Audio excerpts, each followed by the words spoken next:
آج ہم سورہ بقرہ کی آیت نمبر 17 سے لے کر آیت نمبر 20 تک انشاءاللہ ود اردو ٹرانسلیشن کے ساتھ تلاوت کریں گے، تو آئیے کرتے ہیں۔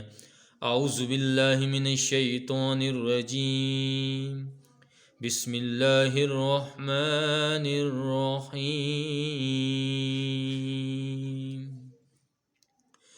مثلهم كمثل الذي استوقد نارا فلما أضاءت ما حوله ذهب الله بنورهم وتركهم في ظلمات لا يبصرون۔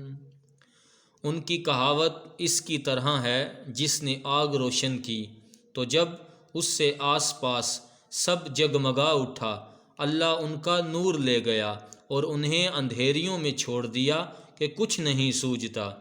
صم بکم عمی فہم لا یرجعون، بہرے، گونگے، اندھے تو وہ پھر آنے والے نہیں۔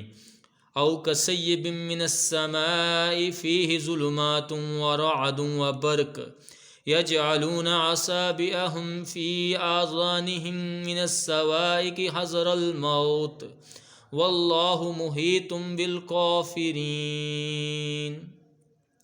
یا جیسے آسمان سے اترتا پانی کہ اس میں اندھیریاں ہیں اور گرج اور چمک، اپنے کانوں میں انگلیاں ٹھونس رہے ہیں کڑک کے سبب موت کے ڈر سے، اور اللہ کافروں کو گھیرے ہوئے ہے۔ یقاد البرق یخطف ابصارهم کلما اضاء لهم مشوا فیہ واذا اظلم علیہم قاموا ولو شاء اللہ لذہب بسمعہم وابصارہم ان اللہ علی کل شیء قدیر۔ بجلی یوں معلوم ہوتی ہے کہ ان کی نگاہیں اچک لے جائے گی، جب کچھ چمک ہوئی اس میں چلنے لگے، اور جب اندھیرا ہوا ان پر تو کھڑے رہ گئے، اور اگر اللہ چاہتا تو ان کے کان اور آنکھیں لے جاتا، بے شک اللہ سب کچھ کر سکتا ہے۔ صدق اللہ العظیم۔